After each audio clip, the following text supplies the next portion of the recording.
सत्संगजी प्रेमाने बोला, धन निरंकारजी। सत्संगजी बाबाजी म्हणत होते, हा मनुष्य जन्म 1,84,000 योनी फिरून प्राप्त होतो। या मनुष्य जन्मामध्येच ब्रह्मज्ञान प्राप्त करून सत्संग सेवा आणि नामस्मरण केले पाहिजे। सत्संगजी, कारण वेळ कोणाची वाट पाहत नाही, वेळ आपल्या गतीने जात आहे आणि सीमित वेळ या परमात्म्याने दिला आहे।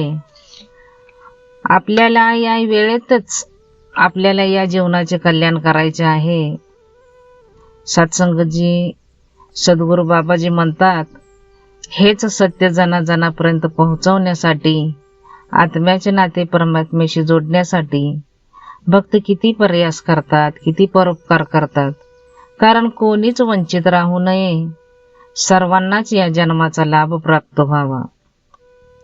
कारण हे सर्वात मोठे लक्ष या जीवनाचे हेच आहे की आपल्या मंजिलपर्यंत पोहोचणे, याला प्राप्त करणे। हा निराकार प्रभू परमात्मा ईश्वर जो एकच आहे, जो सर्वत्र समावला आहे, आत्मा त्याची अंश आहे आणि आत्मेचे कल्याण याच्यानेच होते आणि आत्मा प्रत्येक घटामध्ये बसत आहे। यासाठी प्रत्येक आत्म्याचे कल्याण याच्यानेच होते। सत्संगजी, संत महापुरुषांनी विधी ही युगानुयुगे सांगितली की जोपर्यंत आत्मा या परम अस्तित्वाला, आपल्या मुळाला ओळखत नाही, आत्मा अज्ञानात आहे, तर आम्हाला मोक्ष आणि मुक्ती प्राप्त होत नाही। सत्संगजी, आमचा हा प्रवास जो चालत येत आहे, शरीर ते शरीरापर्यंत, येवनी ते अनेक येवनीपर्यंत, पण जेव्हा मनुष्य जन्म मिळतो तर याला अनमोल जन्म मानलं जातं। कारण हा जन्म प्राप्त होणे एक सुनहरा मौका आहे, जेव्हा की आत्म्याचे कल्याण होऊ शकते। सत्संगजी, आत्मा आपल्या मंजिलपर्यंत पोहोचू शकतो आणि यासाठी संत महापुरुषांनी या जन्माची कदर करण्यासाठी किती किती वचने सांगितली आहेत की हिरे जैसा जन्म है, पण हिऱ्यासारखा जन्म तर मिळाला, पण हे नाते नाही जुडले, ही जागृती नाही आली, हा उजेड नाही आला,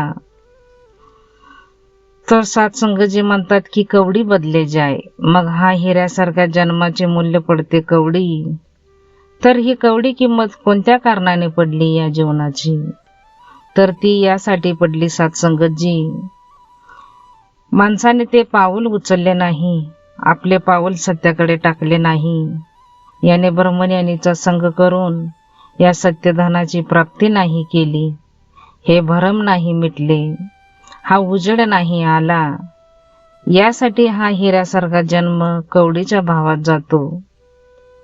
पण प्रत्येक मनुष्य ज्याला जन्म या मालकाने दिला, त्या प्रत्येक माणसासाठी सुनहरा मौका आहे आणि हा मनुष्य जन्म एवढा दुर्लभ आहे, जसे की झाडाच्या फांदीवर फळे लागून तुटून जमिनीवर पडतात आणि लाख कोशिश करून बी परत जोडता येत नाही, तर हा असा दुर्लभ जन्म प्राप्त केल्यानंतर जर मनुष्य हे काम ना करे तर त्याला मंदभागा म्हणले जाते। त्याला असे म्हणले जाते की कसे याचे भाग्य आहे।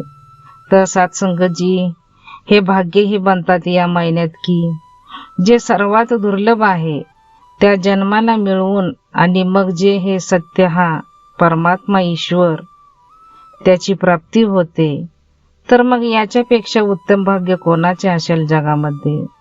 सत्संगजी, हे सत्य समजून घेऊन ब्रह्मज्ञान प्राप्त करून आम्ही सतत सत्संग सेवा नामस्मरण केले पाहिजे आणि आपल्या जीवनाचे कल्याण केले पाहिजे।